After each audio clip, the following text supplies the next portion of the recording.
네, 이제 하나의 말씀 보겠습니다. 하나의 말씀은 마태복음 21장 12절에서 17절까지의 말씀을 살피겠는데요.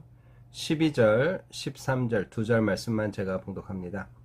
예수께서 성전에 들어가사 성전 안에서 매매하는 모든 사람들을 내쫓으시며 돈 바꾸는 사람들의 상과 비둘기 파는 사람들의 의자를 둘러 엎으시고 그들에게 이르시되 기록된 바 내 집은 기도하는 집이라 일컬음을 받으리라 하였거늘 너희는 강도의 소굴을 만드는도다 하시니라. 아멘. 예, 어제 우리가 종료주일 지키며 이제 고난주간을 시작하는 첫날을 보냈습니다. 그리고 오늘 이 아침에 주님이 주시는 또 주님이 걸어가셨던 고난주간의 그 여정을 살피며 이번 한 주간 우리가 하나님 주님이 걸어가셨던 고난주간의 행적을 살피며 우리의 삶을 돌아보려고 합니다. 오늘 월요일 그 첫째 시간으로 주님은 이제 성전을 청소하시는 그 사건을 오늘 우리가 보게 됩니다. 예수님께서 어제 우리가 살핀 대로 예루살렘에 입성하십니다. 호산나 찬양을 들으시며 들어가셨죠. 그러나 그 호산나의 외침은 이제 며칠 후에는 예수를 십자가에 못 박으라는 외침으로 바뀔 것을 주님은 아시면서도 묵묵히 그들의 찬양을 받으시고 올라가셨죠. 그리고 이제 그 주님이 이제 성전에 들어가게 되신 겁니다. 오늘 그 성전에 들어가서 주님이 행하셨던 일들을 살피며 주님의 교훈을 나누겠습니다. 예수께서 성전에 들어가서 성전 안에서 매매하는 모든 사람들을 내쫓으시며 돈 바꾸는 사람들의 상과 비둘기 파는 사람들의 의자를 둘러 엎으시고 그들에게 이르시되 내 집은 기도하는 집이라 일컬음을 받으리라 하였거늘. 여러분, 지금 오늘 성전에서는 어떤 일이 있었다고 지금 얘기합니까? 매매하는 사람들이 있는 거예요. 무엇을 매매하죠? 예, 각종 재물을 매매하는 거죠. 소와 양과 염소와 비둘기. 여러분, 이거는 어쩔 수 없는 일입니다. 먼 곳에서 예배하러 오는 사람들을 위해서 이 성전 앞에서 이런 매매를 하는 일들은 있을 수 있는 일이었죠. 그리고 우리가 또 상상하는 것은 이 성전 한복판에 이런 일을 하는 것처럼 상상하기 쉬우나 그렇지 않습니다.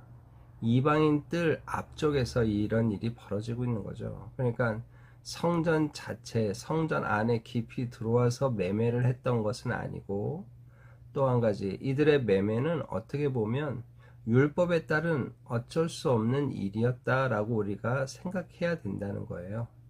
그런데 이제 문제는 무엇일까요?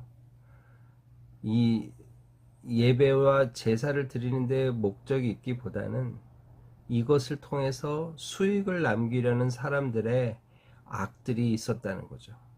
이제 정리가 되시죠? 그래서 당시 이 성전 앞에 이런 매매하는 이런 일들을 두고 안나스의 장터다, 이런 웃지 못할 이야기가 붙여져 있었습니다. 그러니까 이곳을 통해서 안나스 당시 대제사장이 큰 수입을 얻고 있었다는 거죠. 안나스의 장터다. 참 이게 의미하는 바가 뭘까요? 예, 제사를 드리려는 어떤 이스라엘 백성들의 열망, 또 그들의 어떤 종교심을 이용해서 종교 지도자들이 큰 수익을 얻고 있었다. 그래서 이 역사학자들이 밝히는 바에 의하면 여기서 장사하는 사람들이 막대한 권리금을 안나스에게 지불하며 장사를 했고, 그래서 그 권리금이 많다 보니 이 재물에 붙이는 이 어떤 가격대가 상당히 높았다는 거예요.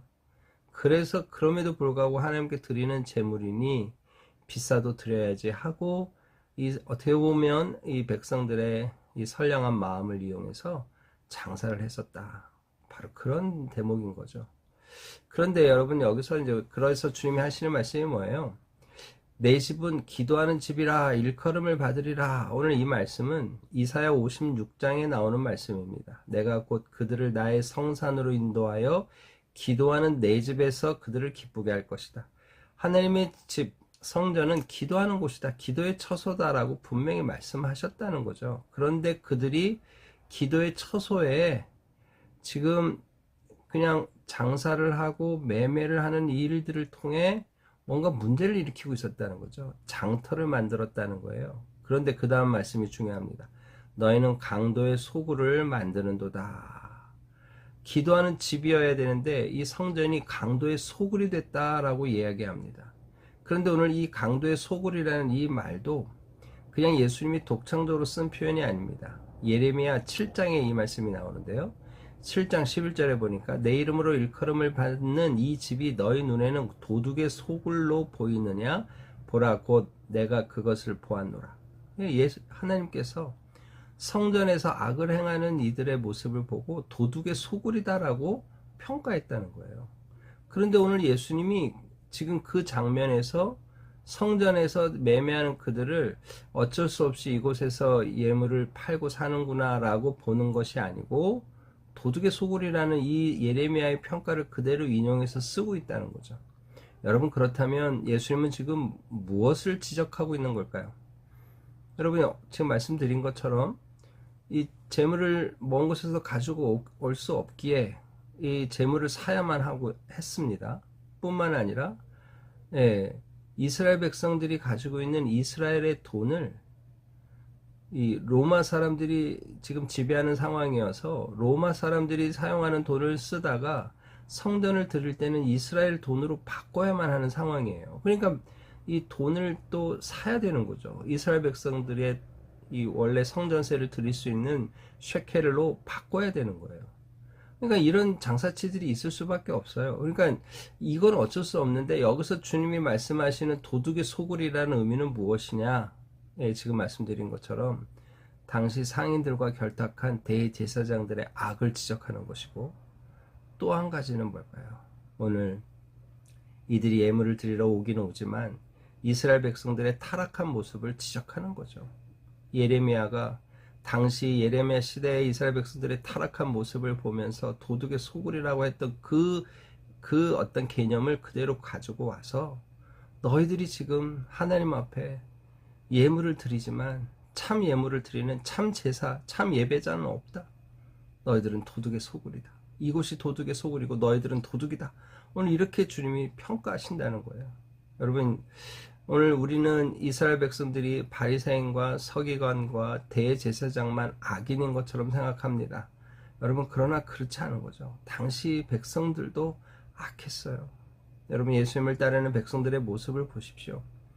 예수님이 이적과 기사를 행하지만 그것이 담기는 신앙적 의미보다 배고픔을 해결하려는 의도로 주님을 쫓는 경우가 너무 많았어요. 그냥 구경거리 삼아 예수님을 쫓는 사람들이 많았던 거죠. 여러분, 그런 맥락에서 오늘 주님이 말씀하시는 거죠. 도둑의 소굴이다. 정리해 볼까요? 당시 제사자들이 먼 곳에서 오기 때문에 재물은 필요했어요. 그래서 재물을 사고 파는 일은 있을 수밖에 없었어요. 그러나 문제는 뭡니까? 그것이 문제가 아니고 더 큰 문제는 그곳에서 고리대금 또는 큰 권리금을 내야만 하는 상인들의 악덕적인 악한 어떤 상행위들, 또 그것을 통해서 돈을 버는 당시 종교 지도자들, 여러분, 이런 것들이 지금 맞물려 있었다. 그래서 도둑의 소굴이라고 말씀하신 거고, 또 한 가지는 이들은 진짜 기도하려고 온 사람들이 아니고 그냥 재물을 드리는 종교적 행위를 하려고 오는 사람들이었다는 거예요. 그래서 이사야의 표현대로 내 집은 기도해야 하는 집인데 너희들은 도둑의 모습으로 와서 도둑의 소굴로 만들고 있다라고 주님이 신랄하게 비판하고 있었다는 거죠. 여러분, 오늘 바로 이 대목에서 우리는 정말 깊이 생각해 봐야 되는 거죠. 오늘 우리의 교회, 오늘 우리의 모임은 어떠한지 우리가 돌봐야 되는 거죠. 돌아봐야 되는 겁니다. 예배는 드립니다. 우린 거룩한 어떤 모습으로 또 예배의 어떤 그 찬양과 기도와 각각의 순서들에 아주 큰 의미를 부여하며 그리고 정말 정성을 다해 예배하는 듯 합니다. 그러나 그럼에도 불구하고 그 속에 하나님의 신실하심이 드러나고 진리된 말씀이 그곳에서 정말 울려 퍼지고 또 그것들을 사모하는 성도들의 진실된 마음들이 모여서 예배하는 것일까요? 그냥 종교적 행위로 머물러 있는 것은 아닐까요? 오늘 주님이 이 땅에 교회를 찾아오신다면 주님은 우리에게 너희가 나의 참 예배자다라고 하실까요? 여러분, 이런 부분들이 오늘 이 고난주간을 우리가 살아가면서 깊이 생각해야 될 부분이라는 거죠. 나는 도둑, 우리는 도둑입니다. 그런데 도둑의 소굴이 돼서는 안 되는 거죠. 도둑이에요. 그러나 도둑이 참회하고 회복해서 깨끗해지는, 청결해지는, 그래서 그 청결한 마음을 회복하고 돌아가는 장소가 우리 예배당이 돼야 되는 거죠. 그런데 그러지 못할 때 주님은 채찍을 들어 상을 엎으시고 이 상인들을 내쫓게 되시는 거죠.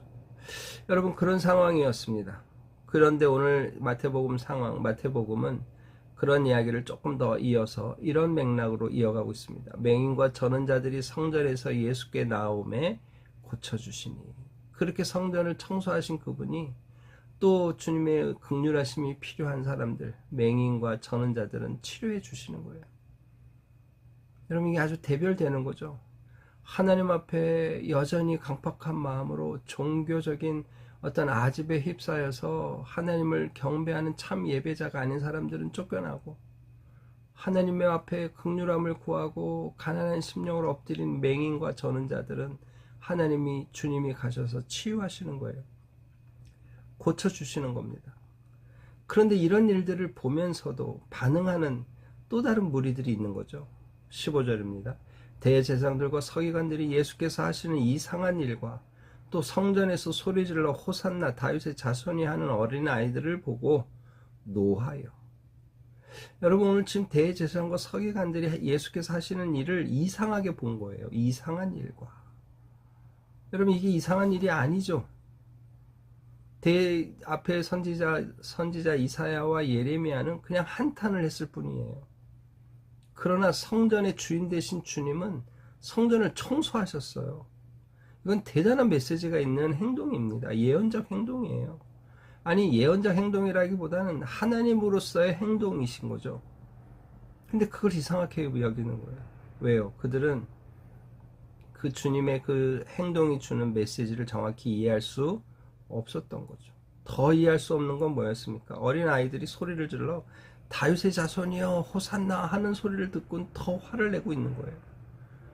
여러분, 오늘 바로 이런 자들이 종교의 이 신앙의 리더로서 자리 잡고 있었다라는 사실이 가슴 아픈 일인 거죠. 여러분, 오늘 우리가 하나님 앞에 눈이 감기고 귀가 막히면 이렇게 되는 겁니다.